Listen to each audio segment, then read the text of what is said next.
Okay, thank you for the introduction. My name is Davide Chicco. I am a researcher at the Peter Mancke Cardiac Center, that is part of the University Network and part of the Toronto General Hospital in Mars. And today I'm going to talk about a paper I just published on PLOS ONE.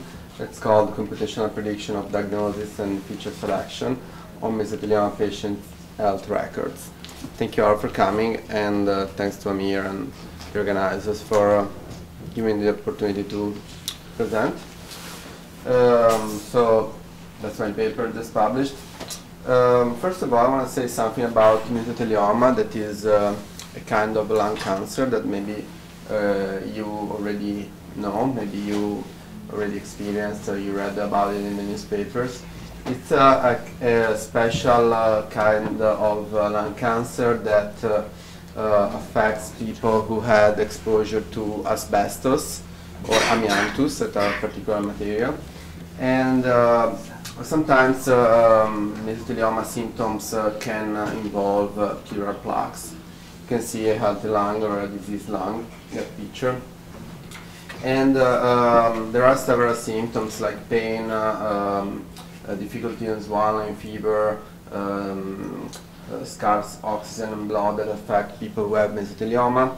But at the same time, these features, these symptoms might be translated or might be interpreted as clinical features that can provide some quantitative information about the patients, about their lifestyle and about what they eat.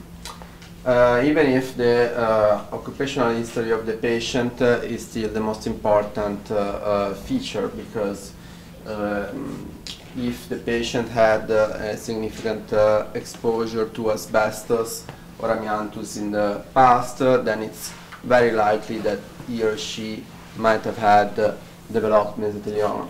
So you can see this picture of some drains made of asbestos.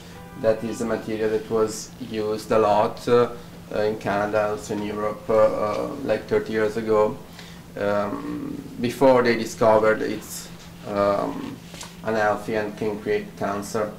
But unfortunately, it's still around, especially in the countryside. There are many buildings or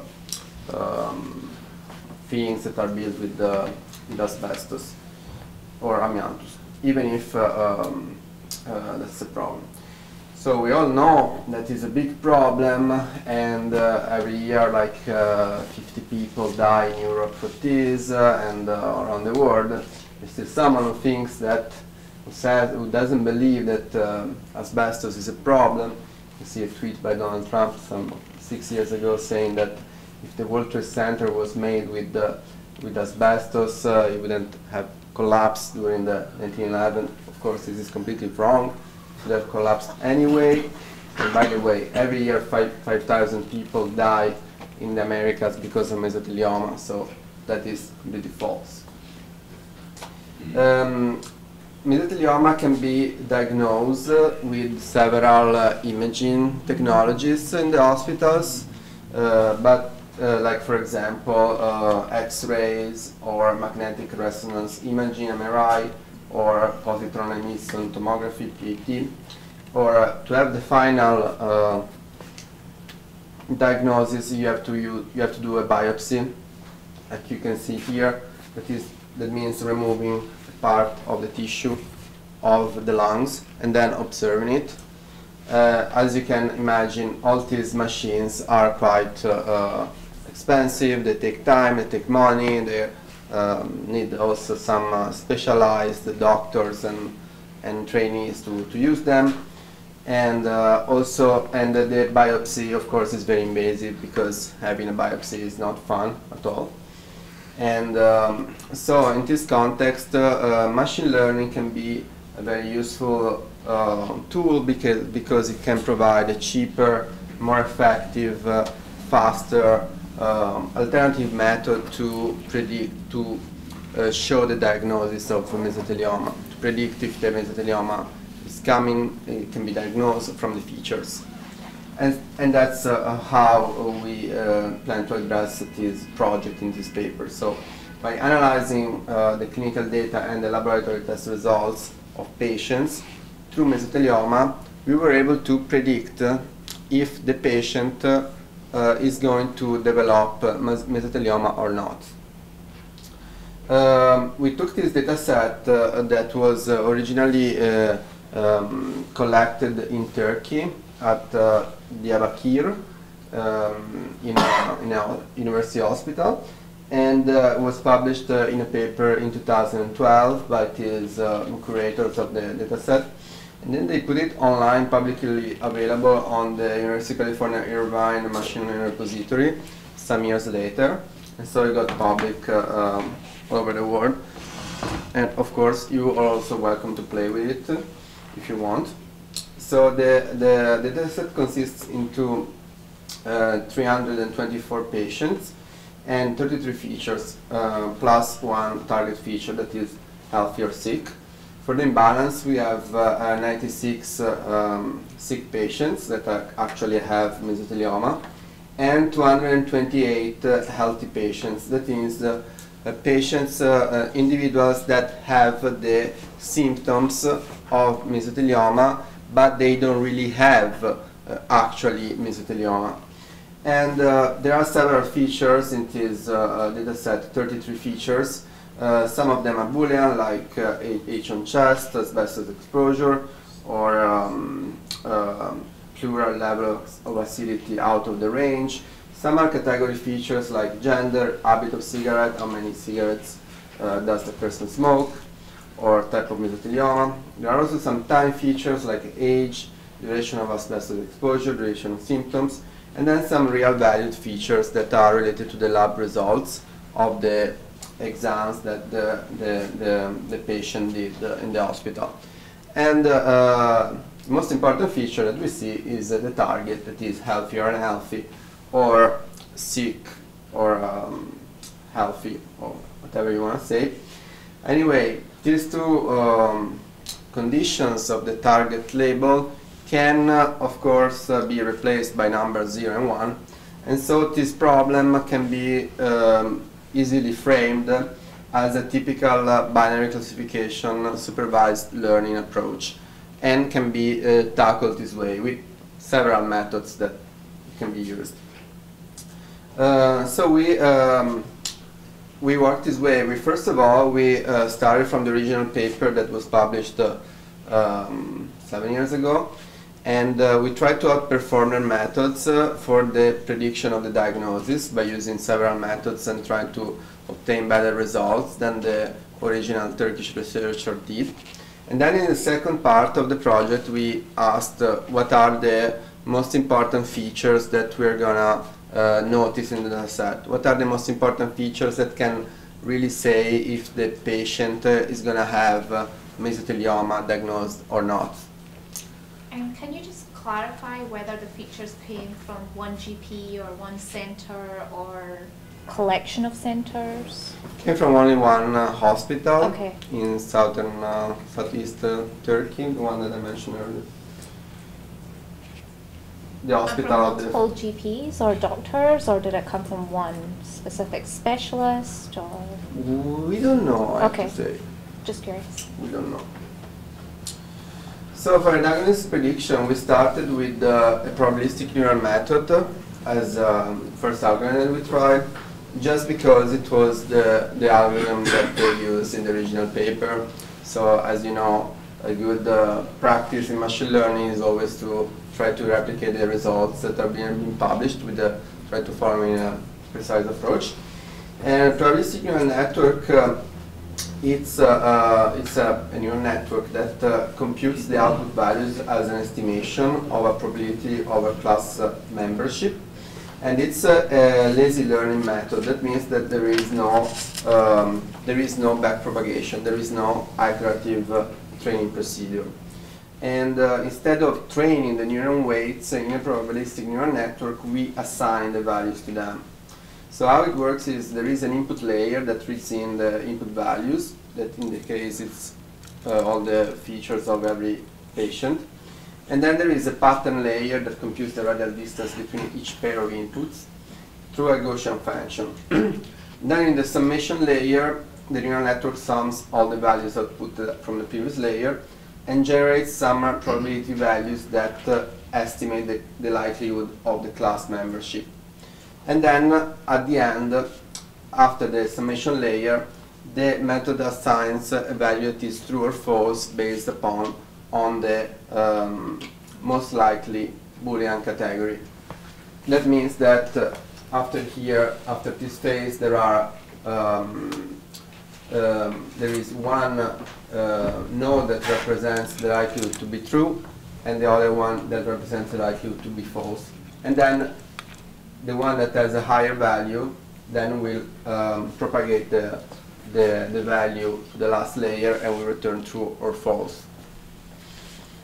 After using the probabilistic neural network, we tried another approach by using a simple perceptor neural network that probably you already know. It is quite popular. That is by using a back propagation where the values cross all the neural network and write to the output layer, and then after the mean square error is computed during training, the algorithm sends back the error measured to the previous neurons and updates their weights accordingly. Just to say some details more about the perceptor in use, the learning rate was 0.01, 200 iterations, momentum with alpha 0.5, and optimization with hidden layers from 1 to 5, hidden units 25 to 300. So then we decided to explore some other methods that are from a different family, from a tree-based family, that are very popular among doctors and healthy in the health environment. That are decision trees. Decision trees are methods that are quite simple to understand and are very used very often by doctors because they can be interpreted easily, and they can be analyzed and somehow debugged in a clear way. So if a doctor wants to understand why an algorithm generated the result that it generated, can in the end just write down all the nodes and all the branches, all the decisions, and understand how it goes. So a decision tree, probably you already know, it's a classification model where every node is a decision function, and every child node represents every potential choice from a previous node.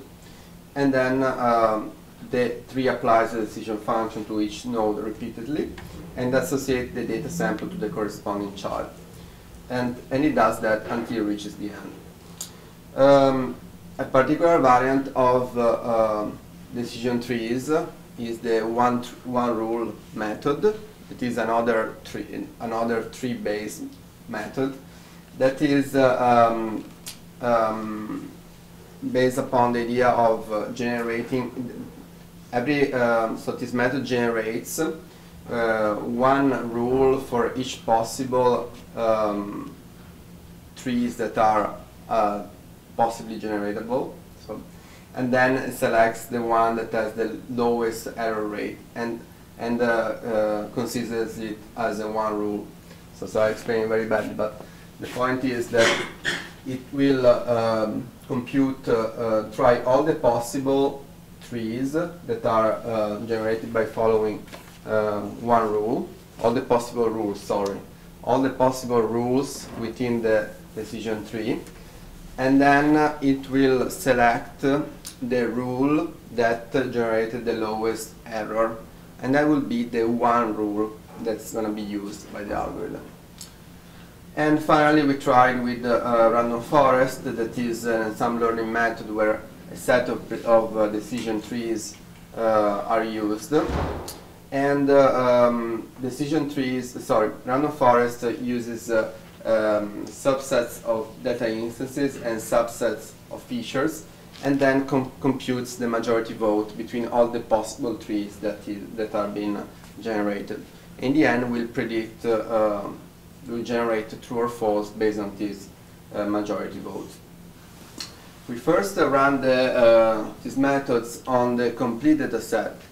As I mentioned earlier, it's imbalanced. Yes? Quick question. So how deep, what were the parameters that we ran on forest? How deep were the trees? And so we used, sorry, I didn't put it in the slide to be precise. We used the 500 trees and 11 variables at each node. So these are the results we obtained on the complete data set. We remember always that it's a very imbalanced data set, so we have like 70% of negative values and 30% of positive values.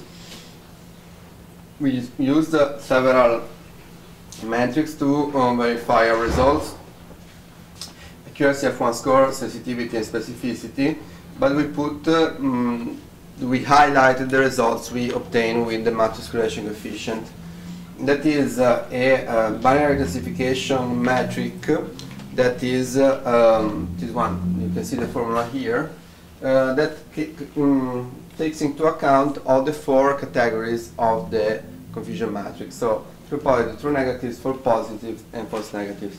And it generates a high result, a high score, only if your predictor obtain a good result on the majority of the negative and of the positive data elements. And so as you can see from the results, we saw that random forest obtained the best matrix correlation coefficient plus 0.37, followed by one rule decision tree, while perceptron and probabilistic neural network got the lower. So all the methods, except the perceptron got a very high specificity, a very high true negative rate, but all the methods obtained a quite low true positive rate, except the perceptron. And why did this happen was because the dataset is very unbalanced. So there are 70% of negative values and 30% of positive values. So during training, so yes. Was positive was healthy or positive was pathology? Positive is sick, and negative is the healthy patients. And for this particular application, do you want to be more sensitive or do you want to be more specific? Yeah, so we want to have more, I think we want to have more true positives, because so this way we can save more people.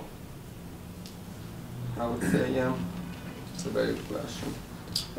So, since there was this problem with imbalance, we decided to apply the method also. There's a question there. Oh, sorry. Sorry, it's actually for her. You mean in the training set or in the results? That's the results. Specificity and the results. Yes. Sorry, please go on. Yeah, so that's an important question, because the matrix correlation coefficient and the accuracy also, you want to have high results both on the positives and the negatives. And there are many applications in machine learning where this is, they are equally important. But she was asking, do you want to have, if you have to choose, higher to positive rate or higher to negative rate? That means, do you want your algorithms to be better in recognizing the true patients having mesothelioma, or do you want your algorithm to be better in understanding the true negatives, that are the patients that really don't have mesothelioma? They have the symptoms, but they don't really, they shouldn't be diagnosed as with mesothelioma, and they should not go through the therapy, the chemotherapy and everything. That is very important, because there are still mistakes nowadays. Yes? The ones that they got, when comparing different methods, say you're comparing random forest versus like the machine learning versus decision tree, the way that the physicians would typically approach it, are they finding that the random forest is finding the same, is accurate in the same way that the decision tree, or are they finding, like I guess what I'm asking is, would it be better to make a combination of the two? I'm not doing a good job. Is the decision tree sensitive in the same instances that the random forest is sensitive? Or is it totally different? The same instances, you mean the same training set? So you mean would combining them together give you an even Even better better, that's what I'm accuracy asking. by Yes. taking advantage of both Yes, methods? yeah. And so are you getting correct ones, the correct ones, are they the same in both or are they different in both? Because if they're different, then if you combine them, theoretically it would be Even better. It seems like only perception is a kind of balance, and the other ones tend to be better for like true negative, right? Yeah, so an idea from this table 5%. could be to use the random forest classifier for the negatives and the perceptron neural network for the positives. That's something we can might consider to do. And random forests themselves are a combination of trees, so I'm not sure if adding another tree would add so much value. So then we moved on and we decided to test the methods on an undersampled data set. So we took all the positive elements from the data set and we added just the same number of negatives. So we left out some of the negatives. In this case, we used this data set subset having 192 patients where 50% were positives and 50% were negatives. So you can see the results increase for all the methods, the result scores. We still had the random forest classifier as the top with the very high negative rate, and also the rates of the true positive improved, increased. Again, the perceptron neural network got a very, very high positive rate, and while it got also true negative, a very low true negative rate. So, could you please clarify around undersampling? Like, how did you make sure that you have the representation of each population, both on the negative side and the positive side? So, which random undersampling approach? So we use the well, I don't know if it has a name, but we just took all the instances of the minority class, these 96 healthy patients, and then among all the negative class, we selected randomly only 96 negative elements, and we put them together in this undersampled data set. Thank you. Other question? Just a quick question. So you're testing this model on the Please speak up. Please speak up. Are you testing this model on the training data set, or did you keep like test data set separate? Yeah, we always kept that separated. Yeah, so actually for the perceptron we had to optimize the hyperparameters, so we had training set, validation set, and test set. For the other methods we didn't have to optimize the hyperparameters, so it was just training set and test set.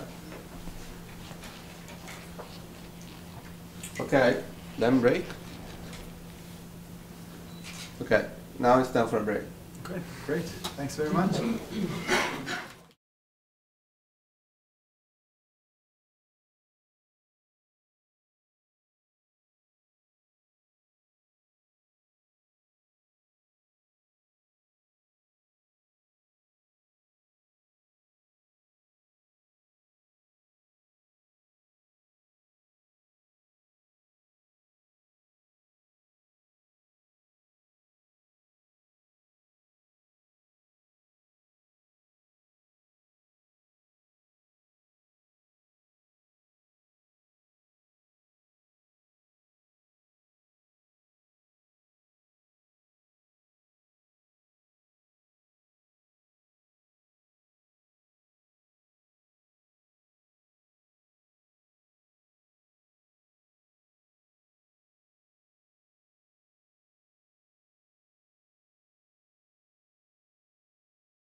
So there is a question on YouTube that asks, for the negative results, is there any ratio of features which result in negative, and what is the ratio of features for positive result? What is threshold for decisions? So the threshold for the confusion matrix is 0.5. The first part of the question I didn't understand very well. So for negative results, is there any ratio of features which result in negative, I guess, and what is the ratio of features for positive results? I don't quite understand it. Yeah. What's meant by the ratio of features? I don't know. I guess if you're listening, please clarify your question. Are they asking like what are the main predictors? Yeah, I guess maybe there's next like I think guess we'll the- get to that. Do you want to repeat the question? I didn't get. are they what are the main predictors of disease? Oh, okay. So feature selection, I think the Yeah, speaker is going yeah, through that's now. Yeah. Yeah. Right. But, maybe coming we can up. also ask this person to clarify better the question. Okay, second part of the project, we decided to investigate what are the most important features that really can tell if a patient has mesothelioma or not, especially because we mentioned earlier 33 features that are related to the history of the patient, the clinical values of the patients, and about the laboratory results. But when a patient is visited in a hospital, it's not always the case that all the 33 features, all the 33 values of the electronic health record will be available. Some of them will not be available immediately, or maybe they will not be available at all. So we used again a random forest, since random forest obtained the highest, the top results on the prediction. We use it also for feature selection, and the methods that are used by random forest to perform feature selection are based on excluding one feature at each time. Every time a feature is excluded, the methods computes the accuracy or the gene impurity that indicates the informative importance of that feature, and compares the decrease for that metric with the original dataset, with the prediction made by using all the features. So to explain, random forest makes a prediction that is mesothelioma or no mesothelioma, true or false, with all the features, okay, all the 33, and reads it as an accuracy and saves this value. Then it removes one feature, maybe the first feature, computes the accuracy on the prediction of the diagnosis by excluding that only feature, and then save this accuracy here. So then computes the difference between the accuracy with all the features and the accuracy removing one feature, okay?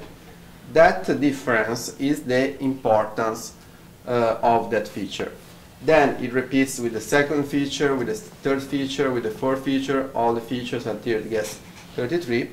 And for each feature you have a decrease in the accuracy in when that feature is excluded. That is the measure of the importance.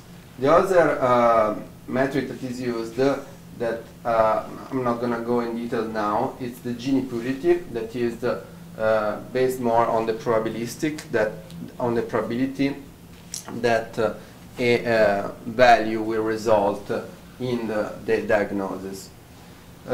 These two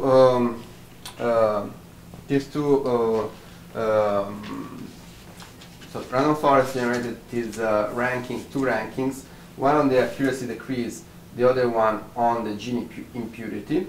And so we merge them together through their position by assigning highest value to the features in the highest positions, and we created a merged ranking of the selected features. It came out that lung size and platelet count has been the top two features for both the methods and also in the merged feature. Sorry, in the merged ranking. Where lung size is the feature that has three values that says where the pleural plaques of mesothelioma are affecting the patient. Its value is 0 if it's only the lungs, the right lung side, is 1 if it's only the left lung side, and it's equals to if it's both the lung sides. Okay, that is what our random forest feature selection says as the most important feature.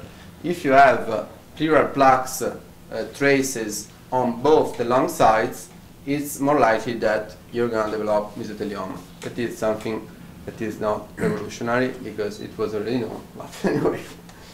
And the second feature is the platelet count. That is the number of platelets that you have in your blood. And also that it was already known because if you have it, if a patient has it lower than a certain threshold, then it's known to be related to cancer. Third feature recognized was the duration of symptoms, and then fourth, age, that are also, they also make sense. They are not a surprise because, of course, the longest your symptoms have been lasting, the more likely you can have mesothelioma. And of course, the age is very important because we all know that oldest people have more likelihood to have cancer. Then city is a feature that represents the distance of the place of where the patient was living compared to the downtown of that city, Diyarbakir in Turkey. That also comes with no surprise because the city where in downtown there was more asbestos. And sixth, duration of asbestos exposure. That is, as we mentioned earlier, how much time a worker has been dealing with asbestos. And this feature number 6 was a surprise because, as we mentioned earlier, we were expecting to see duration of asbestos exposure not as 6 but as top, as number 1, because it's known around the world that the most someone has been working with asbestos, the most likely it is that he or she is going to develop mesothelioma. So that number 6 was quite a surprise. So then we checked with another approach, a basic approach that you can find in the paper, to look for confirmations about this. Yes? I just have one question. So from previous slides, I saw that random forest was really good at detecting negative outcomes. So like how likely you are able to detect that the person has no disease. So is this order of variables according to that? Like, are they detecting negative of the targeting or positive? So basically, if you have lung side 1, it's actually telling you that this person has no disease. So that's a very good question.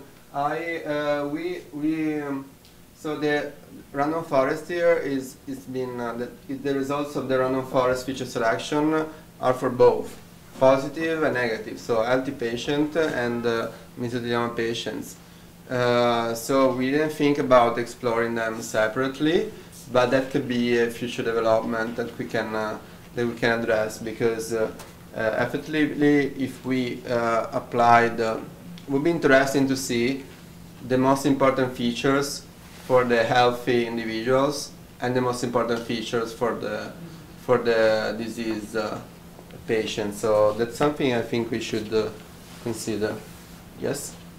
You know, when I look at this list of factors, some of them seem like something that would cause, and some of them seem like something that's more of a symptom.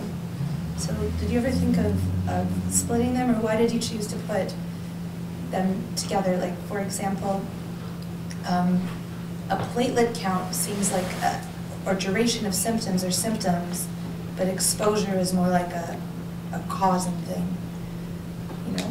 Yeah, that's another good question. We initially started by using all the features available, And then with some of our collaborators, they told us you can also consider to see what are the early detection features, and so that can be symptoms of what's going on, and separate them from the possible consequences or something that happens in the late stage of the disease. In this particular project, we decided to treat them in the same way and see what was going on. But I think also that could be a very interesting possible development, because some of them, like for example, having lung sites, both lungs with the pleural plaques, in the end, it's quite obvious that you might have mesothelioma. And but other values maybe are more, I don't know, I don't even know so well the meaning of all these laboratory tests. Maybe some of them are more, I would say, surprising, could be more need additional investigation. But that's an interesting point, yes. There's a question from YouTube. They're asking what kind of regularization technique did you use, and did you see overfitting? So for the neural network, we use the dropout and momentum. And for overfitting, we try to avoid it, to reduce it by splitting for a neural network everything to training set, validation set, and test set, and repeating the execution 10 times. And for the other methods, splitting randomly into training set and test set, 80% for the training set, 20% for the test set, and repeating the execution 10 times again. How many layers were your perceptron? So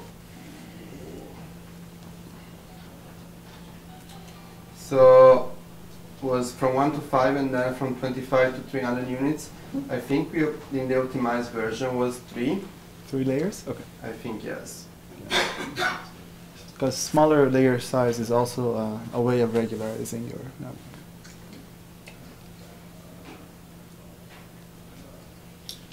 Yeah, even if I have to confess that once the results with random forest were, and with and with the decision tree and one rule were clearly outperforming the neural networks, we decided to spend more attention on the trees. That's fair. So you had another question, Santa? Just very general, when you have, you have duration of asbestos exposure, and then you also have on the bottom just asbestos exposure. Is that just like the amount of asbestos versus how long you've been? I think it's true, false. Okay. Yes. I just want to comment, it's not really surprising the duration of asbestos exposure is a weak predictor, because it depends on the safety protocol that was followed during exposure. You know, if they actually wore the mask and made sure to decontaminate coming in and out of the asbestos area. That's different than, you know, if the guy was just inhaling it and working on his ceiling. You know. Thank you, that's interesting. Yeah. So we then checked for confirmations of our discoveries, and we noticed that 72% of patients that have a lung side equals 2, that means presence of pleural plaques on both the lung sides, are reported to be sick in the dataset. And for the platelet count, we noticed that around 55% of the patients that have an abnormal value for the platelet counts, that is lower than 150 kilomicroliters, are reported to be sick in the dataset. So somehow confirm what we found. And and then we moved on, and we decided we had another idea. We decided, so these two features that we found, the lung size and platelet count, let's see how much predictive they are. let's try to make a prediction of the diagnosis by using only these two features that have been recognized as the most relevant in the data set. And so we excluded all the other features that were, so on 33 we excluded 31 features, we kept only these two. We applied decision tree, and we found out that it was generating very high multi-correlation coefficient score, plus 0.28 for the complete data set and 0.41 for the undersampled data set. So as you can see here, a decision tree applied only on these two features resulted as the second top method among the methods we tried, and with a multi-correlation coefficient of 0.28 and quite high true negative rate and unfortunately low true positive rate. Then on the undersampled data set, it got the third position. So it was outperformed by random forest classified and the decision tree on all the features. Then we got the results obtained by the decision tree only on the two features, and then the other three methods, perceptron, one rule, and probabilistic network. Which so why are these results interesting? Because as I mentioned earlier, the dataset we use, it's 33 features from electronic health records. But when a doctor visits a patient, it's quite difficult that the doctor can obtain immediately 33 values, 33 lab results, 33 exams. It takes time, money, and the machines sometimes are not available, and or they're broken, or there is nobody that can use them, so it's complicated. What we're saying that is also another key point of our paper, that if a doctor has only these two values for a patient, that is lung side if the pleural plaques are present in left or right or both the lung sides, and the platelet count, the doctor could take advantage of our methods to predict if the patient will develop mesothelioma or not, and so provide the diagnosis just by using two features. And so that's very interesting. So to conclude, we were able to develop some methods that got higher accuracy than the probabilistic neural networks that was usually used initially. Our feature selection was able to identify the key causes of mesothelioma, like lung size and platelet count. Our paper is on the +1 journal within the special collection of machine learning biomedicine, and this is very, very interesting, like 20-30 papers just published about machine learning on biomedical data sets. I suggest everyone to check this link with all the papers. I think they are super cool. And all my code also is available on GitHub at this address, and also with the data set. So now I have the discussion points of our facilitators. Okay, so our facilitator, Shazia, first of all, suggested that a follow-up study could explore detecting and preventing overfitting on this particular data set. For example, using the same perceptron model but adding dropout and batch normalization. So on this point, I have to say dropout, we already used it. Batch normalization, we did not use it. So I think we should try it. Then notice that the population used to create this data set was also fairly selective, includes some preconceptions and prior knowledge. Patients with mesothelioma is slightly younger. Could we use that knowledge to make the predictions models even better? I'm not completely sure I understood. Do you want to re-explain this point? I'll try to. I'll try to. I can't remember what I was thinking at the time. I think I was thinking if you had a clinician there or something, could you have the option of inputting additional information to tweak that model and make it a little bit better. I think that's what my thinking was at the time. Did you have anything to add there? Yeah, I guess like one of your concern was surrounding the patient population that like and that it was very unhealthy specific, ones. and I think I was worried that it was highly variable, and that maybe sometimes you do need some sort of clinical input that can be very easily given in a room, that can make it even better. And one other point was that like you don't have occupational history of the patients available for this data set. So that might be like those information as a prior knowledge or additional knowledge could be helpful. Yeah, I think that some analysis or additional knowledge based on the features can be quite useful, could have been quite useful, especially maybe in removing outliers or weird values that maybe we did not recognize, and we could have had done. I think it would be interesting to see. So the paper mentions that one method was good for identifying two positives and the other for two negatives. Could we combine both methods together to create an ensemble method? I think yes. I think we should say that maybe the random forest can be used for the negatives and the neural network perceptron for the positives. Are there features input by the system manually, and are they likely to be accurate? For example, duration of asbestos exposure to be accurate to 2 decimal places or rounded up? This is a very important question. We unfortunately don't really know how the dataset was collected in Turkey. We did not collect it. We trusted this hospital there and the original researchers that released the dataset.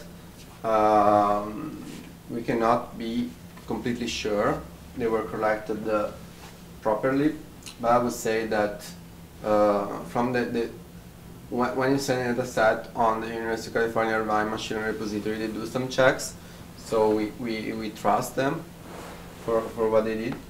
I think that would be super important if you're trying to do it in different institutions as well. I know certainly in my field, like if you go to a small laboratory in the middle of nowhere in Canada, they're probably not going to have the same precision, I guess, that you would have at, say, at Sunnybrook or a bigger institution, because they have all the high-tech equipment there. So I think that's where that came up.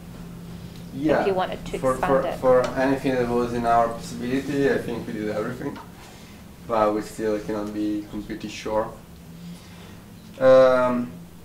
Which features were highly correlated? Yeah, it's in the paper, it's in the supplementary material. There are some nice plots about which features are more correlated. I think the ones about the age and the occupations. Some severe imbalance in the dataset, and you chose one way to overcome this. What other methods could we use? Would they give the same outcomes? So there are other methods that could be used in the future, and I think I listed them on the last parts of the papers. I think I used undersampling.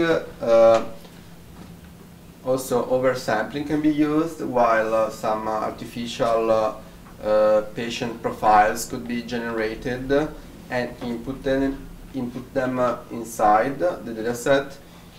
It's a very delicate approach because these new artificial profiles must be realistic, but they are not real. So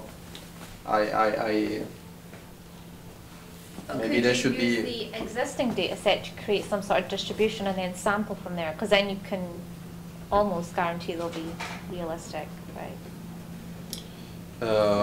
You mean sampling from the origin? So use the existing data set that you have to create distributions and then sample from that distribution. So they'd be almost the same with some random noise attached to it, right? Yeah, so that is correct methodologically, but I don't like it that much that we invent stuff. It's more a philosophical thing. The problem is that you still have a very small population that this was taken from, or a very specific population, but ethnically and geographically and so on. And so it might not generalize to other populations. Yeah, that's true. And also another method that could be used is class weighting that we didn't try.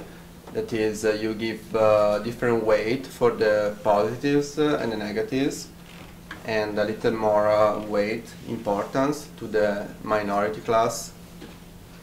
We tried. Yeah. Wasn't clear what exactly the difference between the perceptor model and the probabilistic neural network. I hope I clarified. Okay. Then there was the discussion points by Nassim, our other facilitator.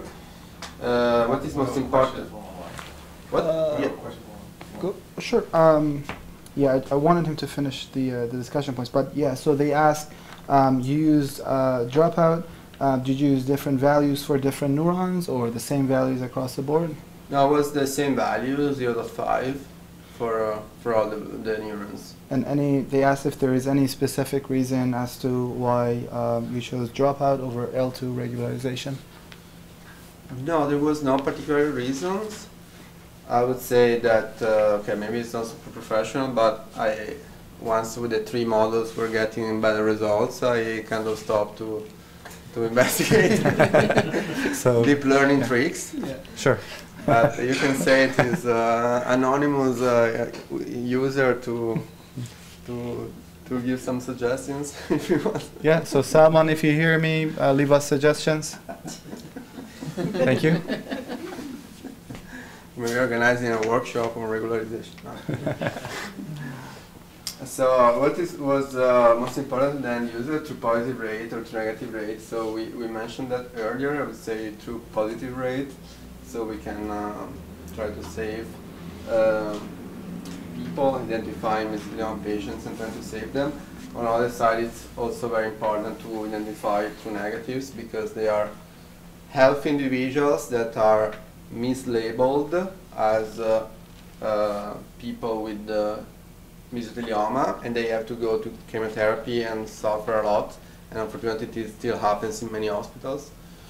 Another question? Yeah. So, just regarding that same topic, you're using MCC, the weight on the formula. I know that if you go to like the extremes, then you can find the true positive or negative. Which numbers, or how would you identify the false, either negatives or positives? So they're in between, just like a... No, so you saw the table of my results, so you had all the... No, like before that, just like on the... like you say, if MCC is 0, then you have a, what was it, like a true negative? And if it's 1, it was like true positive? Or am I confused? No, so the mathematical coefficient gives you a high score if you're doing good on the majority of positive and negatives. But in my table, I also put the accuracy, F1 score, true positive rate, and true negative rate. That are computed in the standard way. So true negative rate is true negatives on true negatives plus false positives. And so you just would look at that.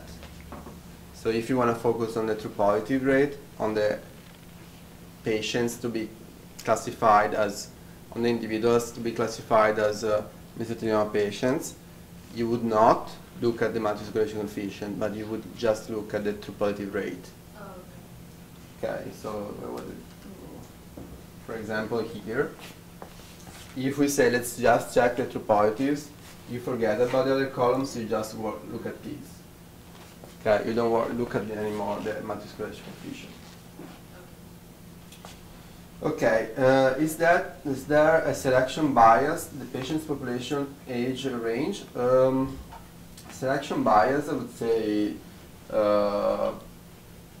should be asked to the people who originally collected the data set in Turkey. Cannot really know right now. How did you handle the imbalance data issue under sampling, you said? Lack of follow-up study data and longitudinal studies. So here, what do you mean for longitudinal studies? So it's quite common that sometimes the patients are being asked to come again for another follow-up study in order to be re-examined to see if the whatever the signs are still there, and to make sure to reduce the human error and what is how the disease is proceeding.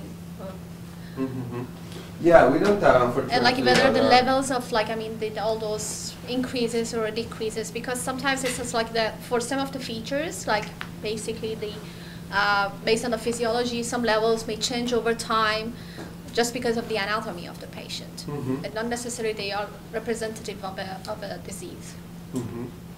Yeah, no, unfortunately we don't have any additional data sets, so it will be interesting to see what happened to the healthy patients afterwards.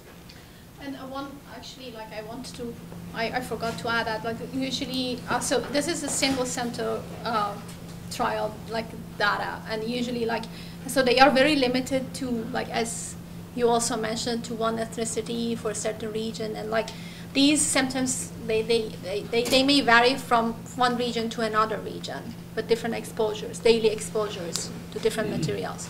So that was like other supplementary data that could help us, or maybe collecting, like if there are available data on the same disease but from different centers, to combine them all together, if possible. Yeah, it would be useful, but at the same time, in fact, I also wrote in the paper, our model is interesting, but it cannot generalize so well because it's quite specific on the city in Turkey where was collected, as I said. Yes? Following up what you mentioned here, I think we have a medical expert here. So I would ask this. The data was collected in Turkey, right? So in terms of demographics, the data was collected in Turkey. And the data set, or the size of the data set, is, we are talking about around 200 people. So do you think the whole idea is going to work? For instance, you collect the data from Turkey and then you want to test it in the US or in Africa. Or do you think that 200 people is enough to build a model to diagnose cancer? At the first time, the prevalence of mesothelioma is very rare. So we are talking about a very rare disease.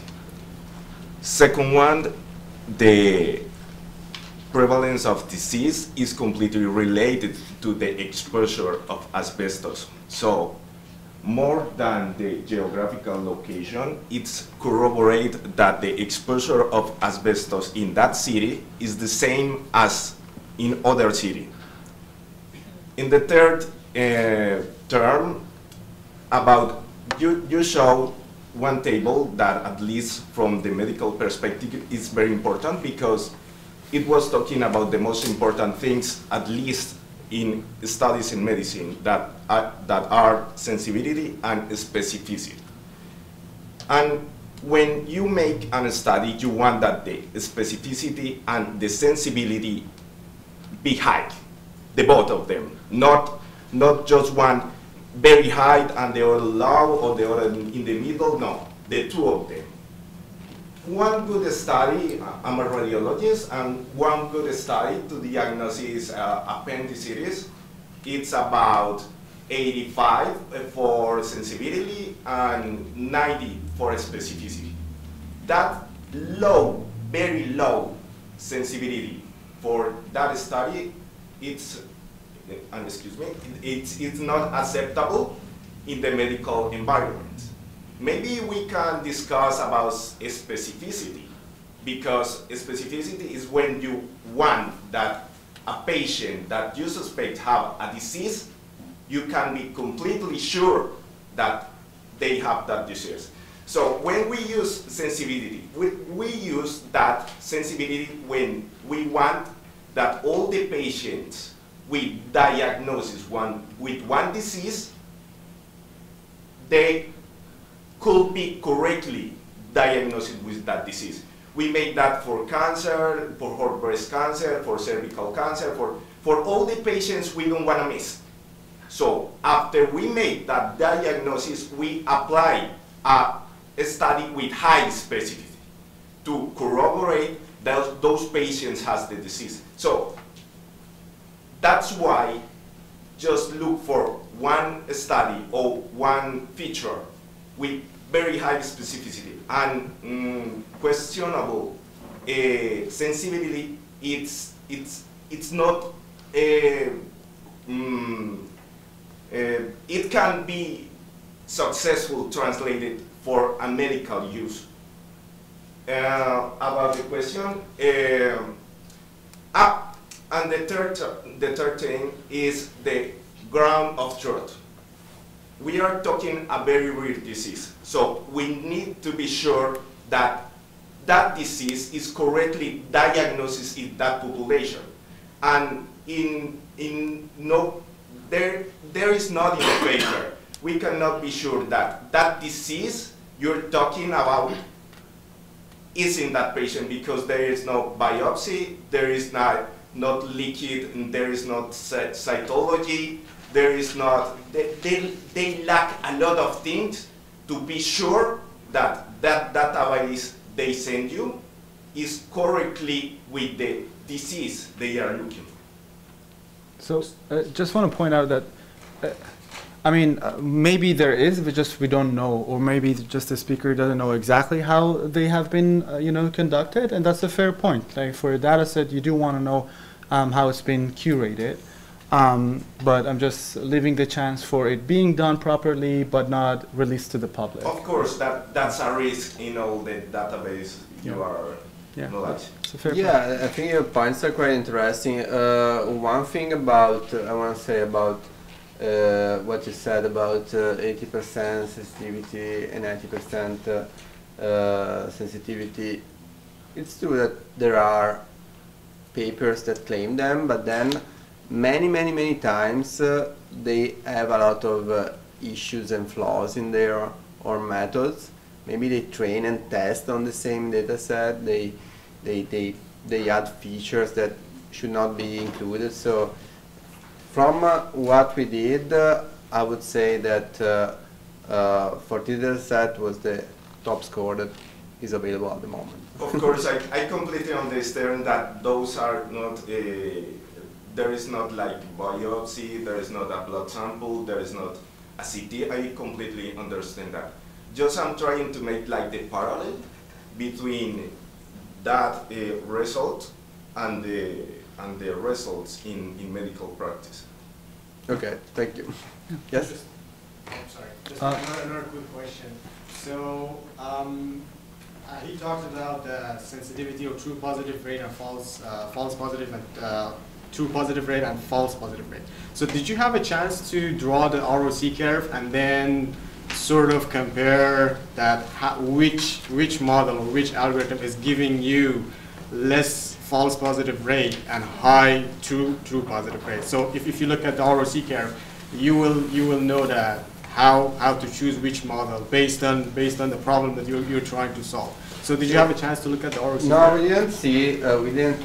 We didn't look at the ROC curves and not even the precision recall curves, because they have some flaws on the imbalance data sets, and we know that doctors love them, but in this case we had to pick a threshold 0.5 to say the positive rate or negative rate, and yeah, and so I think that multiplication coefficient is better.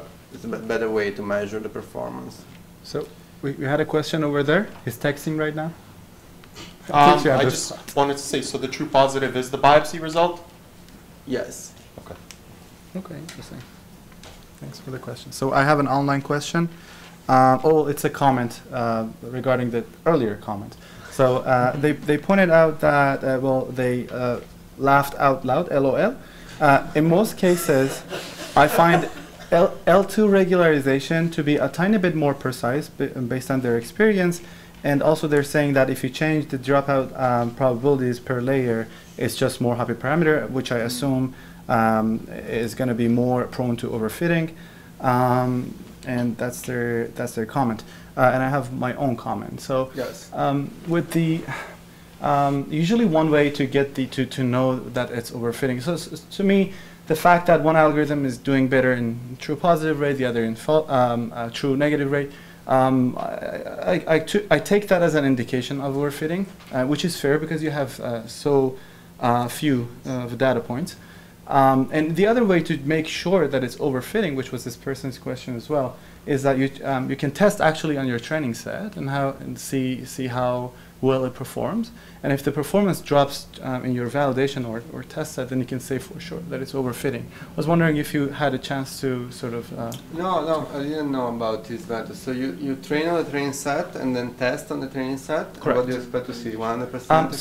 So like if it's whatever the accuracy is on the training set, it shouldn't, the drop of the accuracy, I think, matters more, or any other measure, so F measure, any other measure. I use F measure most of the time. So on your validation set, on your test set, if it drops heavily, that means you overfitted to your training set. And therefore, like there you can actually see, it actually, I can say for sure. When you apply the method to the test set, it will always drop. Yeah, and the question is by how much? And if it's a lot, then you're definitely overfitting. If it's tiny bit, sure. If that makes sense. Maybe you have some data elements that jump. Okay. Yeah, so it's a bias variance trade-off, right? Oh, so you're biased. Yeah. Can I ask another question? You mentioned that you repeated these 10 times. Do you have a measure of statistical significance, or if there were actual? Okay. No. So then, what question was that? Size of data. How one can conclude that the data size was sufficient? Well, this was also something that one of the reviewers wrote to us. So are you sure you have enough data to claim something? But my answer is yes. I hope I convinced you all. The methods of feature selection only based on statistical methods. We performed a traditional biostatistics analysis that we describe also in the paper and the supplementary material that found results that were partly similar to our random forest feature selection, but some features were not detected with so much importance. The feature correlation analysis, for each feature we check the correlation with the diagnosis. Again, in the supplementary material there are a lot of tables and plots where we said, like, for each value of each feature, what are the healthy patients, how many are the healthy patients, and how many are the sick patients. Whether you use neural networks, if the classical methods like random forest obtain better results. So the story of the choice of the method was heuristic neural network because it was used in the original paper, then neural network was in the same family, and then we switched to the three methods. Is there a benchmark? Other studies? Yes, the paper that was published in 2011 that we outperformed, the approach. And that's it. So thank you very much.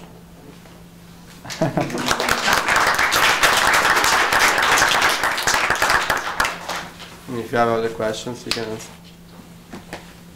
So just a hypothetical question, but like, do you think that if you had more data, your neural net would have worked better?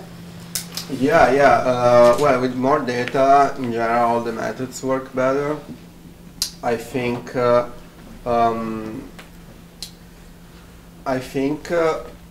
So I don't know why the neural network was outperformed by the other methods. Someone might say that I didn't implement it correctly. No, I'm kidding. But I think that neural networks in general are quite complex models, and this data set of 360 people was somehow simple, so the simple methods outperform the complex methods, at least in my interpretation. So wouldn't it worth trying, upper sampling the data just for the sake of to see how would NNN work? Yeah, it could be interesting future development. I mentioned earlier I don't go crazy for oversampling, but I think it's something we can try. You? Yeah, I'm just wondering, say, because I'm just reading some of the features, because this is not a panel data. So it means, say for example, if a person is, say, 40 years right now, and then he or she is healthy, but after 10 years, he or she is diagnosed with this disease. And he or she will probably just like smoke for 5 years when like during 20, right? So something may happen in her later age, which is not fully captured. But one of the features was habits of cigarettes. It was like 4 levels, 0, 1, 2, 3, like 0 non-smoker, 3 heavy smoker. So it could be capturing that. What you are mentioning about the time points for data would be extremely interesting to see. Like if we had the chance to see the electronic health records of these 364 patients after 1 year, 2 years, 5 years, it would be great because we could do a temporal validation. That means applying our methods on that patient's electronic records 5 years earlier, and then validating them, validating the predictions on the dataset 5 years later, and instead of doing training set and test set. So right, that's what I was thinking. We don't have something, because some disease that may not be found in the early age. So. Yeah. Thank you. Yes. I have a question on the feature selection part. Did you train 33 random forest models for your feature selection? Did I get that correctly? So I can't remember the number now.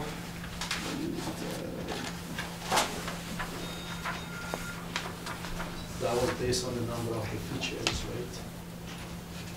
Yeah. I said earlier was 500 a number of trees. Sorry, I meant 33 random forest models for your feature selection part. Oh yeah, yeah. So random forest comes with 2 fairly powerful feature selector tools, right? One is based on the impurity, the other one is based on permutation. Was there any reason that you didn't choose those tools and you basically did that manually? No, we used them. I think he used impurity.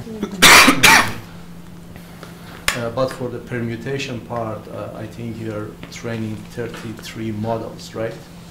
If you use a permutation, which is a tool that comes with the random forest, you just train it once, and what it does inside the algorithm for investigating each feature is just going to replace that with the noise and hit the prediction and see if that feature was important or not. But I have to say I cannot remember right now how many trees we used. But I can tell you we used both the decrease in the mean square error and in the decrease in the GD purity. So from these 2 rankings, then we merged them together and we got a final ranking out of it. Yes? Do you have data on how these results compare to, say, a human expert? Good question. No, we don't have it. Can you repeat the question? So if we have any data on the comparison between our predictions and the human expert, unfortunately we don't have it. It would be nice to ask to a doctor, maybe, if he or she can predict mesothelioma, but yeah, we don't, but that's a good question. I'd say that the doctors do have a lot more time. So the data set, you look at it as a snapshot, right, for the machine, and we expect it to predict everything. But doctors can have a few sessions and collect data as they go on. There was an important question that we talked about, and we also talked to you about, so about nested cross-validation. Would you mind elaborating how this would work, or Shazia, you brought it up, would you like to elaborate how it would help? So we were talking about class imbalance, and I said a very long time ago I came across nested k-fold cross-validation because you have your k-fold set up, but within each fold you also randomly sample from your classes, your minority and majority classes. And that way you have an average within each fold, and then you have the average from the different folds as well, hence the nested k-fold cross-validation name. Yeah, I didn't explore that, but I think we'd be interested to try. Yeah, absolutely. I'll try and dig out my old material. But yeah, I'm fairly sure it's used for measuring class imbalance and stuff. There's also an interesting online comment. They say, that was my question too, by the way. So for the output layer, you did say that you output probabilities before the final decision, right? What is that, a sigmoid function in your neural nets? And for both neural nets, actually. Didn't I write the... So for the perceptron, I'm sorry, I didn't write it there. I think I used ReLU as a activation function. I think I didn't write it. But anyway, for the probabilistic neural network, it's a little different. So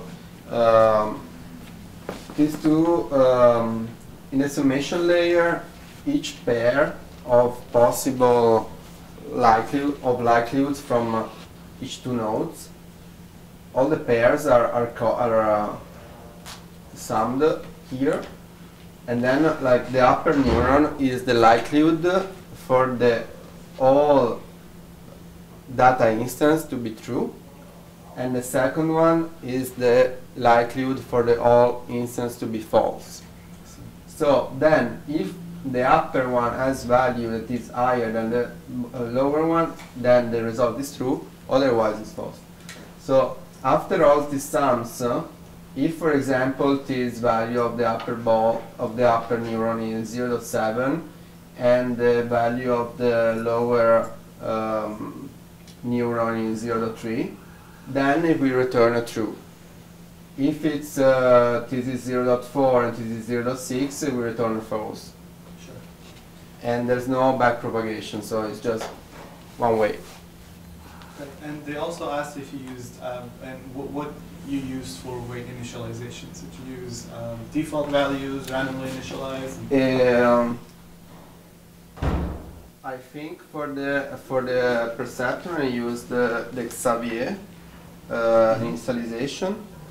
Yeah, while for the probabilistic neural network I didn't use anything. I think it's not involved.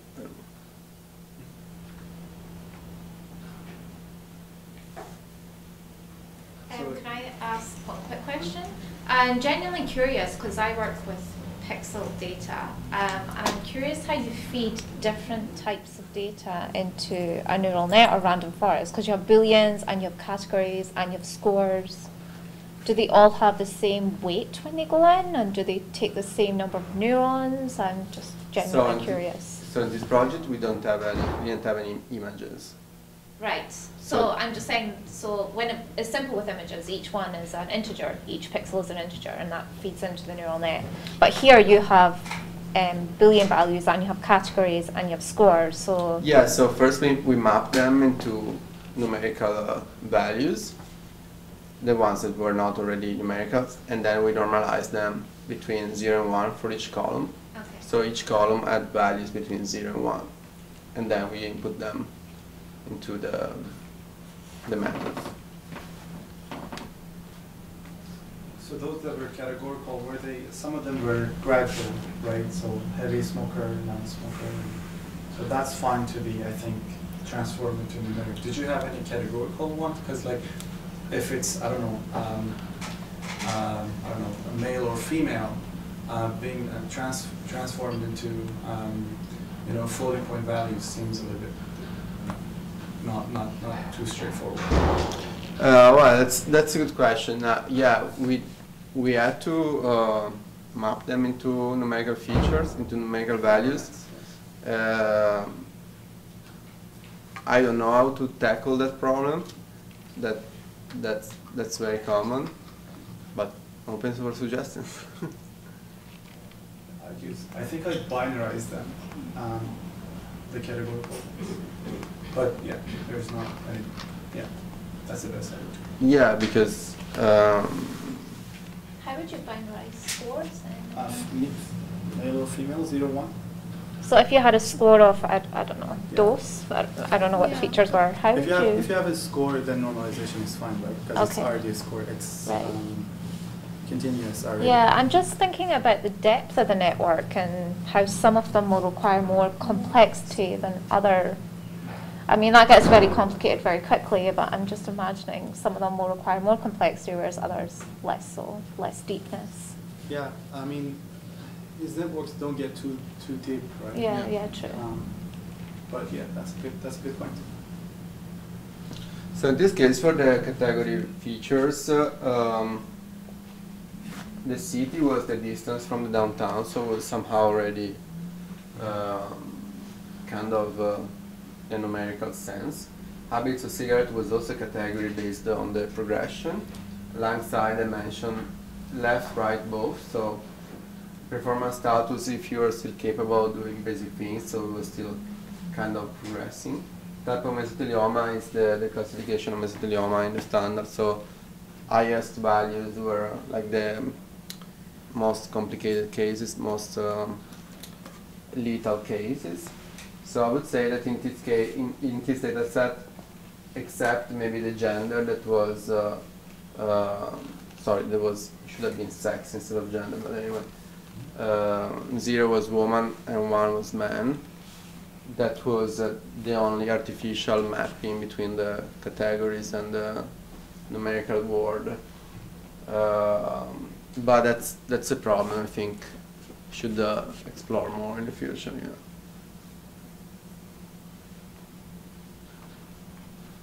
All right, let's thank the speaker.